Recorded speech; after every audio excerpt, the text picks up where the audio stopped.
श्रीमती रेखा बाहेती, श्रीमती बबीता जी गौड़। आप यहीं हैं? यहीं हैं तीनों बैठे? ठीक, अच्छा। राधे राधे महाराज जी। महाराज जी, जो भगवान का नाम नहीं लेते फिर भी अच्छे से रहते हैं, और जो भगवान का नाम लेते हैं परेशानी में रहते हैं, क्या फर्क है? कौन बोला? ये तीनों। हाँ, ऐसा देखा भी जाता है।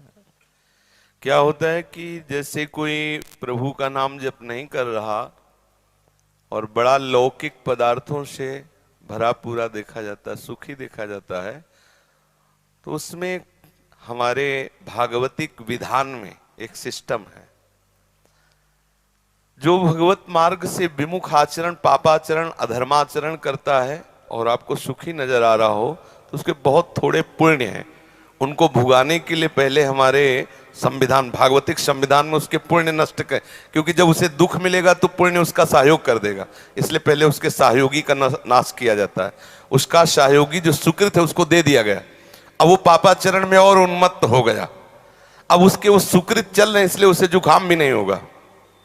अब वो सोचता है कि कुछ नहीं, कोई निर्णय नहीं, कोई भगवान नहीं, मनमानी पापाचरण करो, खूब मौज से रहो, और वो सुकृत उसके नष्ट हो रहे हैं।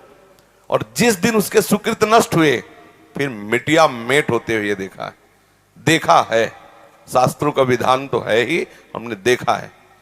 एक ठाकुर रामबली सिंह जमींदार आसपास बंदूक लेके चलते, ऐसा बच्चापन में उनको देखा हमने। वो ऐसे मतलब अपने गर्भ में रहते थे कि किसी को कुछ नहीं मानते थे। एक गरीब ब्राह्मण था जिसकी उन्होंने संपत्ति का अपहरण किया, तो वो गया और हाथ जोड़ा कि लंबरदार, गांव में ठाकुर जमींदार को ऐसे प्यार भाषा में बोले, लंबरदार, आप तो राजा हो, आप तो ठाकुर हो, आप तो जमींदार हो, गरीब ब्राह्मण हैं, उतने से ही परिवार चलता था, आप गालियां बके।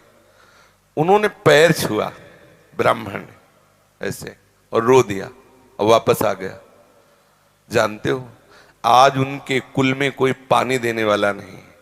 कुछ ही दिनों में बड़ा लड़का भयंकर कैंसर से बीमार हुआ, मर गया। दूसरा दिमाग खराब हो गया, तीसरे की टांग टूट गई, चौथा लेबरी करके उनको जो खवाने वाला था पीलिया हो गई। और आप अफीम के इतने नशेबाज बन गए कि धीरे धीरे सब जहां उनके आगे पीछे बंदूक लेके चलते थे वहां मक्खी उड़ाने वाला कोई नहीं रहा, और एक पशु की तरह मरे जब कोई फेंकने वाला नहीं। ऐसी स्थिति होता क्या है कि शुभ कर्म जब तक हमें वहां के हमारे भागवतिक विधान में सिस्टम है, यदि आप अधिक पाप करेंगे तो आपके जल्दी से जल्दी शुभ कर्म आपको दिए जाएंगे कि वो नष्ट हो, तब तुम्हारा नाश शुरू होगा। और जब आप भागवतिक कार्य करते हैं तो देख लिया गया ना कि आप संभल रहे हो, तो आपको कोई बाधा ना पहुंचा सके, इसलिए आपके जो पाप कर्म है उनको फेंक दिया गया कि उधर से खाली करो। जो उसके शत्रु पक्ष के पाप कर्म जमा है उसको नष्ट करने के लिए उनको भेजो, क्योंकि इस समय धर्म निष्ठा में है, ये पचा जाएगा। तो उसके पाप कर्म आते हैं और धर्म में प्रबल होकर के उन पाप कर्मों को भोगता है, धर्मात्मा बन के चलता है। जिस दिन उसके पाप नष्ट हुए वो सुकृत और ये वर्तमान के सुकृत मिल गए, उस दिन जय हो जाती, उसकी कोई पराजय सजयती, त्रिभुवन में उसकी जय जयकार हो जाती है। और उस पापात्मा का ऐसा नाश होता है, कोई पानी देने वाला नहीं मिलता। ऐसा नहीं है कि पापी